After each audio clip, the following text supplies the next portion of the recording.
کیا حال چال ہے تاڈا؟ ہاں مولانا ہاں جی، ٹھیک ہے آپ؟ اللہ تعالیٰ دا احسان ہے. تسی سناؤ. بڑی گل خوش ہے ہو، ساری چنگے ہو؟ زیارت ہو اوکے. خبر کیا اور سب کیڑی موضوع وچ خیریت ہے؟ گل کرن چاہندے ہو تسی اج؟ موضوع طے کر لینے ہیں کر لیتے کر لیں موضوع. جی آواز آ رہی ہے اب آپ کو صاف اب آواز اون چنگی ہے جی، گل کرو. ٹھیک ہو ہم کہہ رہے ہیں کہ پہلے کچھ اصول قواعد ضوابط طے کر لیں گفتگو کے، ٹھیک. کیونکہ وہ کہتے ہیں نا شکر بے مہار، اس طرح کی خلط محبت والی گفتگو ماشاء اللہ آپ ماہر ہیں اچھا، وہ نہ ہو جائے اوکے. جس کا آپ نے کوئی نتیجہ نہ، آپ اپنے یعنی اصول بتاؤ ایک نا، ہم طرف آپ سے کے بات اصول شروع ہوتی ہے اور شروع سے قبول کرتے ہیں. ہاں ٹھیک ہو گیا. تو ویسے تو مطلب ہے موضوع طے ہوتا ہے، دعویٰ جواب دعویٰ وغیرہ طے ہوتا ہے، وقت کا اعتبار ہوتا ہے، دلائل وغیرہ دیکھ. میرا خیال ہے سب سے پہلے دلائل کی بات کر لیتے ہیں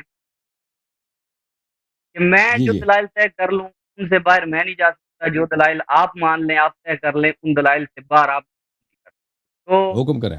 ہمارے نزدیک آپ کو پتہ ہی ہے عدلہ اربع ہیں، 4 دلائل ہیں. ہوں. ٹھیک ہے، جی جی، قرآن، سنت، اجماع امت اور قیاس شرعی. اوکے. آپ کے نزدیک ان میں 2 ہی چیزیں ہیں جو حجت ہیں. ہمارے نزدیک جو حجت ہے میرے عزیز قرآن مجید ہے، بشرطے کہ قرآن کی آیت کسی مطلب میں متشابہ نہ ہو، صریح ہو. اگر وہ صریح ہے ایک مطلب میں، جی وہ اگر ایک آیت متشابہ ہے، اس کے کئی معنی ہو سکتے ہیں، تو پھر وہ متشابہ ہے. تو آپ کو کسی مطلب پہ اگر استدلال کرنا ہے، قرآن کی ایک ایسی آیت لانی ہوگی کہ وہ اسی مطلب کو واضح طور پہ وہ بتا دے، تو وہ اس کا انکار کرنے والا کوئی نہیں ہوگا. دوسری ہمارے پاس جو صحیح احادیث ہیں اہل بیت طاہرین علیہم السلام سے، رسول اللہ صلی اللہ علیہ وآلہ وسلم، فاطمۃ الزہرا امیر المؤمنین علیہ السلام اور 12ویں امام تک، یہ سب حجت ہے ہمارے نزدیک. اس کے بعد ہمارے نزدیک جو حجت ہے جو عقل صریح دلیل کرے، عقل واضح طور پہ حکم دے.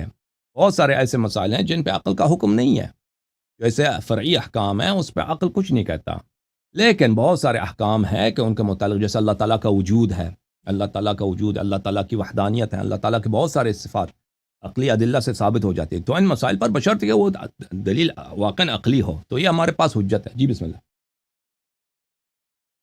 جی ٹھیک ہو. اور اس کے علاوہ ایک بات یہ ہے کہ بہت دفعہ ایسا ہوتا ہے کہ ایک قرآن مقدس کی آیت فری ہوتی ہے، ٹھیک ہے، بالکل آیات کیا اس ہو؟ کے معنی میں کوئی ابہام نہیں ہوتا، ہم، آیت فری ہوتی ہے بالکل ہم، محکم آیت، اس میں ابہام نہیں ہوتا. ہم، پھر آپ اس کی صراحت کو ماننے سے بھی انکار کرتے ہیں اور یہ مطالبہ کرتے ہیں کہ حدیث قرآن کے معنی کو بیان کرے تو ہم مانیں گے. گویا کہ قرآن اپنا معنی خود کوئی نہیں بتا سکتا محکمات کے اندر، متشابہ کی تو بات ہی نہیں ہے نا. وہ تو ہم، اہل ذیل ہوں گے جو متشابہ کے پیچھے جائیں گے. ہم ہم. اور کا اپنا رویہ یہ ہوتا ہے کہ آپ خود آیت پیش کرتے ہیں اور خود اس کا معنی بھی بتاتے ہیں، اس کے لیے بہت دفعہ آپ حدیث پیش نہیں کرتے. ٹھیک ہے، تو اس لیے ہم ایک بات یہ طے کر لیں کہ قرآن جو ہے یہ اپنا معنی خود بتاتا ہے. ٹھیک ہے، اس کو احتیاج نہیں ہے اپنے معنی کے بتانے کے لیے، کیونکہ یہ کوئی بے معنی چیز تو نہیں ہے. ٹھیک ہے، ایک معنی رکھتا ہے قرآن اپنے اندر. لہذا ایک بات یہ طے ہو جائے، ہمارے نزدیک اہل سنت کے نزدیک روایات کا درجہ جو ہے وہ قرآن نہیں. ٹھیک ہے، اور قرآن کے اوپر روایت حجت نہیں بن سکتی، یعنی قرآن کے خلاف قرآن ایک بات کہہ رہا ہے اور روایت اگر اس کے خلاف ہو تو وہ ہمارے نزدیک حجت نہیں ہو سکتی. میرا خیال یہ ہے کہ منہج اہل بیت میں بھی ایسا ہی ہے. دیکھیں، یہ کہ آپ کے ہم کہہ رہے ہیں کہ ہم قرآن کی کسی آیت کو جو اگر واضح الدلالہ ہے اس کو نہیں مانتے، تو آپ کو اس کی مثال پیش کرنی ہوگی. ہم نے قرآن کی کون سی واضح الدلالہ آیا ہے جو صریح ہے ایک معنی میں، اس کے اور معانی محتمل نہیں ہے، ہم نے اس کو رد کیا ہے. تو آپ اس کا کوئی مثال آپ پیش کریں، وہ اللہ ہوا. ہم اگر قرآن تو قرآن میں متشابہات ہیں، اس کا کوئی بات ہی نہیں ہے. اب قرآن کے سب آیات اس طرح نہیں ہے کہ اس کے معانی واضح ہوں، اس کی تفاسیر واضح مسئلہ ہوں. یہ ہے کہ اور سب لوگ جانتے ہیں جنہوں نے تفسیر پڑھی ہے ہر آیت کے ہاں ذیل جی میں اتنے اقوال ہیں کہ الا ماشاء اللہ کہ ان کا احاطہ کرنا، ان کو گننا وہ ناممکن ہے کسی بھی شخص کے لیے. کوئی کمپیوٹر پروگرام بھی لے کے بنائیں تو پھر بھی ناممکن ہے، کیونکہ اقوال اتنے زیادہ ہیں. بسم اللہ الرحمن الرحیم کے با سے آپ شروع کرتے ہیں کہ یہ با آپ کی کس معنوں پر بات ہے، میں اور سین والناس تک اختلاف ہے مختلف آیات پر. اور آپ جو کہہ رہے ہیں کہ اس قرآن کو میں کہہ رہا ہوں اس کو یہ قرآن میں نے بہت سن واضح لی ہے، یا قرآن بہت واضح ہے، اس کو کسی چیز کی ضرورت نہیں ہے، تو پھر اتنے لوگوں نے ہاں تفسیر کیوں لکھی ہے؟ اتنے لوگوں نے تفسیر کیوں لکھی ہے؟ تو اللہ تعالیٰ هو الذی بعث فی الامیین منہم یتلو علیہم آیاتی ویزکیہم ویعلمہم الکتاب والحکمہ وان کانوا من قبل لفی ضلال مبین. وہ جو نبی کریم صلی اللہ علیہ وسلم کے زمانے میں جو عرب تھے وہ سب فصیح تھے، نہایت ہی فصیح بھی کیا، نہایت فصیح و بلیغ تھے، اور ان کو عربی سمجھنے میں کوئی پرابلم نہیں ہوتی تھی، عربی زبان سمجھنے میں. تو ان لوگوں کے لیے بھی اللہ تعالیٰ نے فرمایا هو الذی بعث فی الامیین رسولا منہم یتلو علیہم آیاتہ ویزکیہم ویعلمہم الکتاب والحکمہ. نبی صلی اللہ علیہ وسلم آیات کی تلاوت کرتے ہیں، تزکیہ کرتے ہیں، ویعلمہم الکتاب، اور لوگوں کو تعلیم کتاب دیتے ہیں. تعلیم کتاب، اب اتنے بخاری میں خود حدیث ہے، اتنی احادیث ہے کہ صحابہ کو، وہ سب صحابہ عرب تھے، صحابہ وہاں پہ پنجابی تھوڑی تھے، سندھی تھوڑی تھے، سب عرب تھے اور فصیح عرب تھے. وہ ایسے عرب فصیح تھے کہ ابھی جیسے ابھی ہمارے زمانے کے عرب ہیں، وہ بہت ہی محنت کریں، 10-15 سال PhD کریں تو ان کی تھوڑی سی وہ ان کی فساد ان کو مل جاتی ہے. اس طرح فساد کے ساتھ نہیں بات کر سکتے جیسے اس زمانے میں عرب فصیح بولتے تھے کلام عرب کو. وہ جو ہیں وہ بخاری کی روایت آپ دیکھیں کہ وہ آیت ہے خیط اسود اور خیط ابیض ماہ رمضان میں، کہ صحابہ کو اتنا نہیں پتا چلا کہ یہ خیط ابیض اور خیط اسود سے کیا مراد ہے. یہ فجر کی جو روشنی ہے اس سے یہ مراد یہ ہوتی ہے. وہ داغا اپنے پیروں پہ باندھتے تھے، اور سفید داغا سیاہ داغا دیکھتے تھے اس کو کہ اب روشنی اتنی بڑھ جائے، وہ اس وقت تک کہتے ہیں روشنی اتنی بڑھ جائے کہ وہ سفید داغا اور سیاہ داغا نظر آنے لگے. تو ان کو اتنا نہیں پتا تھا بھائی، وہ عرب تھے. تو اس طرح نہیں ہے قرآن مجید، یہ قرآن مجید سب کو ہر لحاظ سے اس کی معلم کی ضرورت نہیں. اگر اس کی معلم کی ضرورت نہیں ہوتی، تفسیر کی ضرورت نہ ہوتی، تو اللہ تعالیٰ نے نبی کریم صلی اللہ علیہ وسلم کو مفسر قرآن، معلم قرآن کا درجہ کیوں عطا کیا؟ تلاوت کے علاوہ ان کے پاس تعلیم قرآن ہے، اور اس کے علاوہ اتنے تفاسیر لکھے گئے ہیں. یہ سب پاگل تھے جنہوں نے تفاسیر لکھے. قرآن خود جی واضح ہے، تفسیر لکھنے کی کیا ضرورت ہے؟ اب مشکل یہ ہے کہ آپ لوگوں کے ہاں، کیونکہ آپ نے سب روایات تفسیریہ جو رسول پاک صلی اللہ علیہ وسلم سے ہیں وہ سب آپ نے کھو دیا. آپ کے پاس کوئی حدیث ہے نہیں تفسیر میں پیغمبر پاک صلی اللہ علیہ وسلم سے، کوئی تفسیر ہے نہیں آپ لوگوں کے پاس، سوائے کچھ بہت ہی کم، 30 سے بھی کم ہے. پورے ان کے کتب میں جا کے دیکھیں 30 سے بھی کم ہے ان کے پاس تفاسیر. ان کے کتب میں تفاسیر موجود ہے بنی اسرائیل کی اسرائیلیات، لیکن رسول پاک صلی اللہ علیہ وسلم کی تفسیر نہیں. تو اسی لیے کہتے ہیں نا کہ ہمیں حدیث کی ضرورت نہیں ہے. جی آپ نے ایک بول دیا کہ ہمیں حدیث کی ضرورت نہیں. یہ ہم نے نہیں کہا کہ آپ بہتان باندھ رہے ہیں، ٹھیک ہے، ہم قرآن سمجھنے کے لیے ہمیں حدیث کی ضرورت نہیں ہے، آپ نے خود کہا لیکن میں بتاتا ہوں نا، نہیں میں بتاتا ہوں، قرآن مقدس کی آیات بینات، سورہ مریم کی 97 نمبر آیت ہے فَإِنَّمَا يَسَّرْنَاهُ بِلِسَانِكَ. اللہ نے کہا کہ ہم نے قرآن کو آپ کی زبان میں بڑا سہل بنایا ہے، آسان بنایا. پھر سورہ شعراء میں کہا بِلِسَانٍ عَرَبِيٍّ مُبِينٍ، کہ قرآن ایسی عربی زبان میں جو بڑی واضح ہے. پھر دیکھیے قرآن عربی غیر ذی عوج، کہ قرآن عربی ہے جس کے اندر کوئی یعنی بھول نہیں ہے، ایسی بات نہیں ہے جو کسی بندے کی سمجھ میں آنے والی نہیں. باقی والا قد یسرنا القرآن للذکر، قرآن کو اللہ نے ذکر کے لیے، نصیحت حاصل کرنے کے لیے آسان بنایا. بات یہ ہے کہ جو آپ نے وہ دھاگے والی مثال دی ہے وہ ایک کنایا ہے. تو کنایا کا معنی متعین کرنے کی تو وحی کے ذریعے سے رسول اللہ صلی اللہ علیہ وسلم کے واسطے سے ضرورت تھی. کنایا سری نہیں، آپ نے جو مثال دی ہے وہ سری آیت نہیں دی ہے، وہ کنایا کی. یہ کنایا سری نہیں ہوتا، آیت سمجھنے میں محتاجی نہیں ہے حدیث کی. کنایا ہو جہاں پہ مجاز ہو وہاں پہ سمجھنے کی ضرورت ہو سکتی ہے. لیکن ہم بات یہ کر رہے ہیں جیسا کہ آپ نے کہا کہ قرآن کی آیت سری ہو، ٹھیک ہے، قرآن کی آیت سری ہو، تو ہم بھی یہ کہتے ہیں کہ قرآن کی آیت سری ہو. اس کا مطلب ہے کہ وہ اپنا معنی خود بتا رہی ہے، اس کے معنی کے بتانے میں احتیاج نہیں ہے، ٹھیک ہے. اور دوسری بات جو ہم عرض کر رہے ہیں وہ یہ ہے کہ جو عقیدہ ثابت ہوتا ہے یعنی انہیں آپ کہیں کہ ضروریات دین یا ضروریات مذہب، جس طرح وہ چیزیں ہیں جن کا انکار ڈائریکٹلی بندے کو دائرہ اسلام سے خارج کر دیتا ہے، بندے کو کافر بنا دیتا ہے، وہ ضروریات دین، ان ضروریات دین کا ثبوت کیسے ہوگا، کیسے ثابت ہوں گی؟ اس کے لیے دلائل کس درجے کے چاہیے ہوتے ہیں؟ وہ آپ کے پہلے ایک وہ مناظر صاحب ہیں، پتہ نہیں مناظر ہے ابھی یا نہیں ہے، کہ زرق نقوی جس سے آپ کی بھی بات چیت ہوئی ہے، وہ پہلے جو ہماری گفتگو ہوئی تھی اس کے اندر میں نے جو دلالت کی بات کی تھی، قطعی الدلالت قطعی الثبوت کی، تو اس کو لے کے وہ کہہ رہا ہے کہ کس نے کہا ہے کہ مسائل جو ہیں وہ ضمنی الثبوت یا ضمنی الدلالت ثابت نہیں ہوتے؟ تو ہم نے یہ آپ کے سامنے بھی یہ وضاحت کر دوں میں کہ مسائل کے در، ٹھیک ہے، ایک مسئلہ وہ ہے جو ضروریات دین سے متعلق ہے، جو بنیادی عقائد سے متعلق ہے، جس کا انکار بندے کو دائرہ اسلام سے خارج کر دیتا ہے۔ ایک مسئلہ وہ ہے جس کا تعلق ضروریات دین کے ساتھ نہیں ہے، ٹھیک ہے، اس سے نچلے درجے کے ساتھ۔ پھر کچھ چیزیں ہیں جن کا استحبابی تعلق ہے، جن کا واجباتی تعلق ہے، جن کا اس کے بعد یعنی اباحت کے ساتھ تعلق ہے، استحباب کے ساتھ تعلق ہے، یعنی مسائل کے درجات ہیں، تو درجات کے اعتبار سے جو چیزیں اس طرح کی دلیل کا تقاضا کرتی ہیں۔ تو میں جو چیز مشاہدہ کرتا ہوں آپ کے روافض علماء سے اور بالخصوص آپ سے بھی، وہ یہ کہ آپ عقیدہ ثابت کرتے ہیں اپنا عقیدہ بھی ایسا کہ جو آپ کے ہاں ضروریات مذہب، اس طرح کے آپ کا عقیدہ امامت ضروریات مذہب میں سے ہے کہ جو بندہ اس ضروری چیز کا انکار کرتے آپ کے نزدیک آپ کے مذہب سے وہ خارج ہو جاتا ہے۔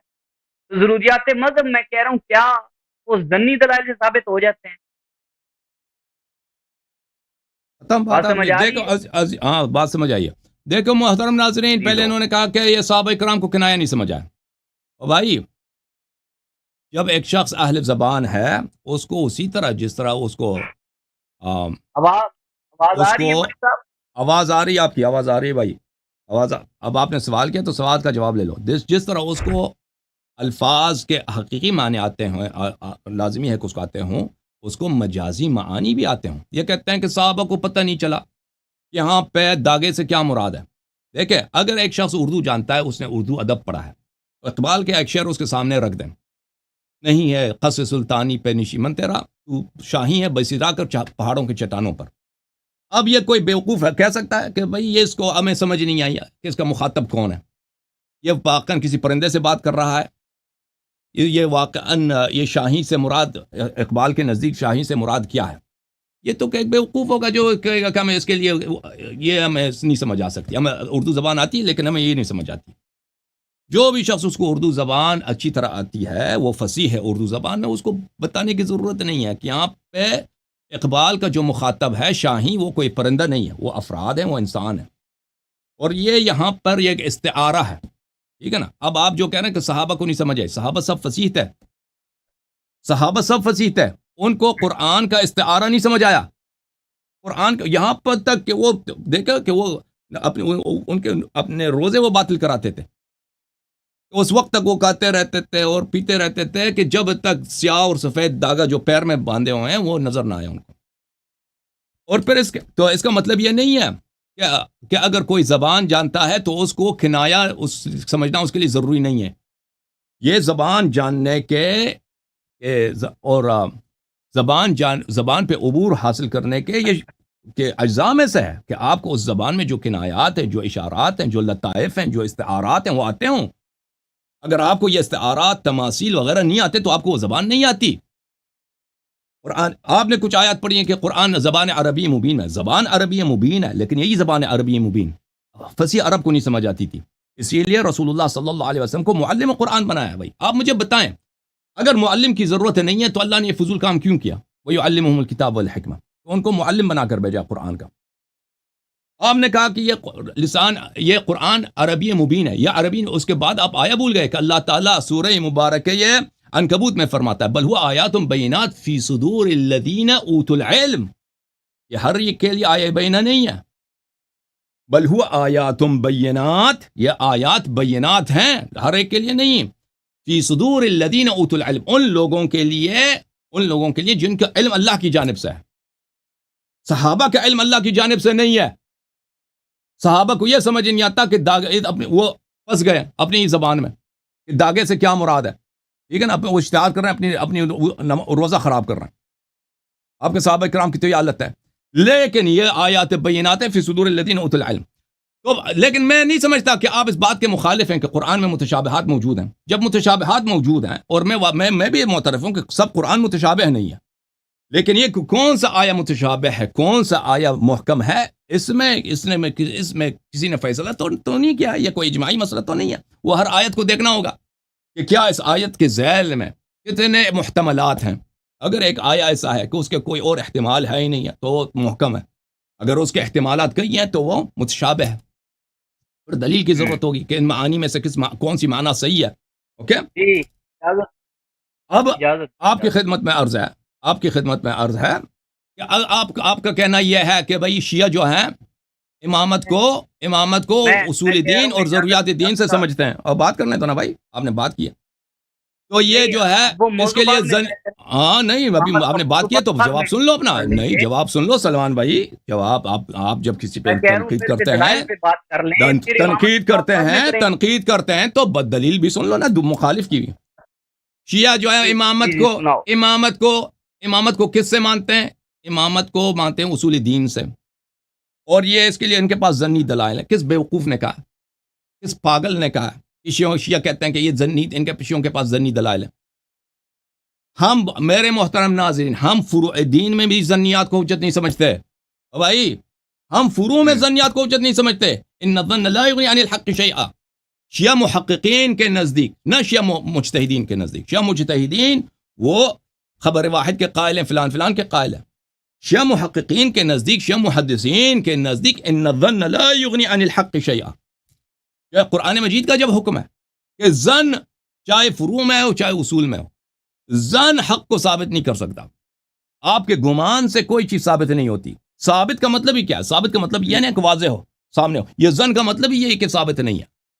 تو ظن اور ثابت ہونا، ظن اور حجت ہونا، یہ ایک ساتھ ہو ہی نہیں سکتے. اگر ظن ہے تو حجت نہیں ہے، اگر حجت ہے تو ظن نہیں ہے. اب اجازت تو ہم یہ بات ہے ساری آپ کی. میں سمجھتا ہوں میں ایک مجھے بات کرنے دو. اب آپ جو کہ جلد بات کرنے دیں گے تو جلدی ہوگا نا بھائی. آپ جو گیم کھیل رہے ہیں مجھے بخوبی پتہ ہے. جو قوم اس کی اپنی کتب میں، اس کے اپنے اکابر نے، ٹھیک ہے عزیزو، کہ یہ ان کا سب کچھ ضنی ہے. ان کا قرآن ضنی، ان کی سنت ضنی. وہ مجھ سے پوچھو کہ کیسے ضنی ہے؟ جب تمہارے اپنے اکابر نے، نہ ایک دو نے، سینکڑوں کی تعداد میں شہادت دیا ہے کہ قرآن کے آیات کھو گئے ہیں. ہاں، اور قرآن کے 7 حروف ہیں، 7 ورژنز ہیں قرآن کے، 7 ایڈیشنز ہیں. اس میں 6 ایڈیشنز عثمان صاحب نے جلا دیے ہیں. تو بھائی کوئی چیز قرآن میں نہیں ہے، یہ تم کیسے ثابت کرو گے؟ یہ مجھے سمجھا دینا. اگر قرآن ناقص ہے تو تم مجھے کس طرح ثابت کرو گے؟ تم عقلاء کو سمجھا دو کہ فلان چیز قرآن میں نہیں ہے، جب قرآن ہی تمہارا ناقص ہے. بتاؤ، آپ بات کرو. ہاں جی، پہنچ گیا. پہلی بات یہ کہ آپ نے معلم کی بات کی ہے. نبی صلی اللہ تعالیٰ علیہ وسلم معلم ہے، تو اس پہ ہمارا ایمان ہے. وَيُعَلِّمُهُمُ الْكِتَابَ وَالْحِکْمَةَ کہ نبی صلی اللہ علیہ وسلم کتاب و حکمت کے معلم ہیں. لوگوں سے آپ ڈائریکٹلی مخاطب ہیں، جو آپ کے سامنے موجود ہیں وہ صحابہ ہیں، اہل بیت ہیں آقا علیہ الصلوۃ والسلام کے. وہ ڈائریکٹلی حضور سے سن رہے ہیں، اور ان کا سننا اپنے کانوں سے رسول اللہ صلی اللہ علیہ وسلم سے وہ بالکل قطعی ہے. لیکن میں یہ پوچھتا ہوں کہ کیا مولوی صاحب آپ ڈائریکٹلی حضور سے سن رہے ہیں یہاں پہ بیٹھ کے، یا جس طرح آپ کے ہاں حجت ہیں ائمہ اہل بیت، تو آپ ڈائریکٹلی ائمہ اہل بیت سے بیٹھ کے سن رہے ہیں؟ ایسا نہیں ہے بالکل. اس لیے آپ جب ڈائریکٹلی ان سے سن نہیں رہے تو آپ سے لازمی امر ہے کہ جو بات آپ تک پہنچی ہے کہ یہ رسول اللہ صلی اللہ علیہ وسلم کا فرمان ہے یا اہل بیت علیہ السلام کا فرمان ہے، تو وہ آپ سے کئی واسطوں تک حاصل ہوا ہے. آپ کو بہت سارے واسطے ہیں، اس کے اندر 10 واسطے ہو سکتے ہیں، 15 واسطے ہو سکتے ہیں، 6-7 واسطے ہو سکتے ہیں. کئی واسطوں کے ساتھ وہ آپ تک پہنچا ہے. ٹھیک ہے، اس واسطے ہم جو ضنی اور قطعی کی بات ہم نے چھیڑی ہے اور طے کر لینا چاہتے ہیں پہلے، وہ اسی لیے ہے کہ ایک بندہ جو سامنے سن رہا ہے بیٹھ کے ڈائریکٹلی اپنے کانوں سے سن رہا ہے، اس کے اپنے کانوں سے سننا تو قطعی ہے. اور نبی علیہ السلام کی زبان مبارک سے جس بندے کے قانون نے سن لیا ہے، اس کو اگر وہ اس بات میں شک کرے تو وہ تو کافر ہو جائے گا۔ لیکن بات یہ ہے کہ بعد میں آنے والے جو لوگ ہیں، کیونکہ بہت ساری احادیث میں آقا علیہ الصلوۃ والسلام نے، آپ کی اپنی کتب سے میں حوالے پیش کر سکتا ہوں کہ نبی علیہ السلام نے فرمایا کہ سیکذب علیہ، کہ میرے اوپر لوگ جھوٹ بولیں گے، یعنی وہ بہار الانوار کے اندر روایت موجود ہے، اگر آپ کہیں تو میں اس کو کھول کے دکھا سکتا ہوں۔ بہرحال اشارہ یہ جس طرح کے فرمایا مجھ سے پہلے انبیاء پر بھی جھوٹ بولا گیا۔ آپ صلی اللہ تعالی علیہ وسلم نے ارشاد فرمایا فما وافق کتاب اللہ فہو حدیثی، کہ جو میری حدیث تمہیں پہنچے، اگر چیک کرنا ہو، دیکھنا ہو کہ وہ میری حدیث ہے یا نہیں ہے، تو فرمایا کہ اگر وہ اللہ کی کتاب کے موافق ہے تو وہ میری حدیث ہے، اور اگر وہ اللہ کی کتاب کے موافق نہیں ہے تو وہ میری حدیث نہیں ہے۔ ٹھیک ہے، اب دیکھیے ذرا، میں یہ گزارش کر رہا ہوں، آپ کی یہ کتاب ہے اصول کافی، ٹھیک ہے، اس کا باب الاخذ بالسنتی و شواہد الکتاب، ٹھیک ہے، اس کے اندر اس باب کی پہلی حدیث ہے ان علی بن ابراہیم عن ابیہ عن النوفلی عن السکونی عن ابی عبداللہ علیہ السلام قال قال رسول اللہ صلی اللہ علیہ وآلہ وسلم ان علی کل حق حقیقہ وعلی کل ثواب نورا وما وافق کتاب اللہ فخذوہ وما خالف کتاب اللہ فدعوہ۔ آقا علیہ السلام نے فرمایا کہ ہر حقیقت کے اوپر ایک حقیقت ہے، ہر حق کے اوپر ایک حقیقت ہے، ہر ثواب کے اوپر ایک نور ہے، بس جو کتاب اللہ کے موافق ہو اسے لے لو، اور جو کتاب اللہ کے مخالف ہو اسے چھوڑ دو۔ پھر اس سے نیچے تیسری حدیث آ گئی، اس کے اندر بھی پوری سند، اس کے بعد قال سمیت ابا عبداللہ یقول کل شیء مردود الی الکتاب والسنہ وکل حدیث، لفظوں پہ غور کیجئے گا مولوی صاحب، وکل حدیث لا یوافق کتاب اللہ فہو زخرف، فرمایا ہر وہ حدیث، ٹھیک ہے، اب وہ حدیث عام ہے کہ وہ کسی بھی واسطے سے پہنچی ہو، ہر وہ حدیث جو نہیں ہے وہ فضول ہے، وہ کوڑ کباڑ ہے، اس کی کوئی حیثیت نہیں ہے۔ اس سے نیچے چوتھی حدیث دیکھیے نبی عبداللہ علیہ السلام ما لم یوافق من الحدیث القرآن فہو زخرف، وہی مضمون۔ پھر نیچے اس سے اگلی پانچویں حدیث ایھا الناس ما جاءکم عنی یوافق کتاب اللہ فانا قلتہ وما جاءکم یخالف کتاب اللہ فلم اقلہ، فرمایا تمہارے پاس میری طرف سے اگر کوئی روایت پہنچتی ہے، کوئی حدیث پہنچتی ہے، تو اگر وہ کتاب اللہ کے موافق ہے تو پھر سمجھ لو کہ وہ میری حدیث ہے، اگر کتاب اللہ کے موافق ہے ہی نہیں تو پھر سمجھ لو کہ وہ میری حدیث نہیں ہے۔ اب یہاں پہ دیکھیے میں جو بات کر رہا ہوں وہ یہ کر رہا ہوں کہ حدیثیں ہم تک واسطو سے پہنچی ہیں، ہم نے اپنے قانون سے نبی علیہ السلام سے کوئی بات نہیں سنی ہے، اس واسطے ہم تک پہنچنے کے اعتبار سے اہل تشیع کے ہاں بھی، اہل سنت کے ہاں بھی بہت ساری روایات جو ہیں وہ گھڑی گئی، ٹھیک ہے، اس واسطے کیسے ثابت ہو کہ ایک روایت جو آپ پیش کر رہے ہیں واقعتاً وہ نبی صلی اللہ علیہ وسلم کا فرمان ہے، تو اس کا آپ کے ہاں بھی اور ہمارے ہاں بھی محدثین نے ایک جو اصول سیٹ کیا وہ سند ہے، اس سند کو دیکھا جاتا ہے سند کیسی ہے۔ اگر سند کے اعتبار سے دیکھتے ہیں کہ راوی اگر سارے سند کے ٹھیک ہیں تو پھر مان لیا جاتا ہے کہ یہ حدیث نبوی ہے صلی اللہ علیہ وسلم، اور اگر نہیں ہے، سند کے رجال درست نہیں ہے، صحیح نہیں ہے، ان میں کوئی ضعیف ہے، تو پھر کہا جاتا ہے کہ حدیث ضعیف ہے یا کمزور ہے، جس طریق سے بھی اس کے اوپر جرح کی جاتی ہے۔ لیکن میں آپ کے سامنے ایک کہ سند بھی علل اطلاق حدیث کی صحت یا حدیث کے ذوق پر حجت نہیں ہوتی، میں عرض کر رہا ہوں کہ سند بھی مطلقاً حدیث کے معاملات میں حجت نہیں ہو سکتی ہے، بلکہ میں آپ کو مثال پیش کرتا ہوں کہ حدیث موضوع اور سند اس کی اصح الاسانید، ٹھیک ہے، حدیث کیا ہے، موضوع ہے، اور سند اس کی اصح الاسانید ہے۔ اب میں مثال کے طور پہ یہاں پہ آپ کو کتاب دکھاتا ہوں، یہ کتاب ہے الاسرار المرفوعہ فی الاخبار الموضوعہ للعلامہ نور الدین علی بن محمد بن سلطان المشہور بملا علی قاری، یہ ملا علی قاری رحمۃ اللہ علیہ کی کتاب ہے، اس کا صفحہ نمبر 81 اور 82، اس کا صفحہ نمبر 81 ہے، اور اس کی فصل کے اندر روایت بیان کی گئی ہے کہ احمد ابن حنبل بڑے محدث اہل سنت کے، اور یحییٰ ابن معین یہ بھی امام الحدیث ہیں ہمارے مذہب کے، یہ مسجد رصافہ کے اندر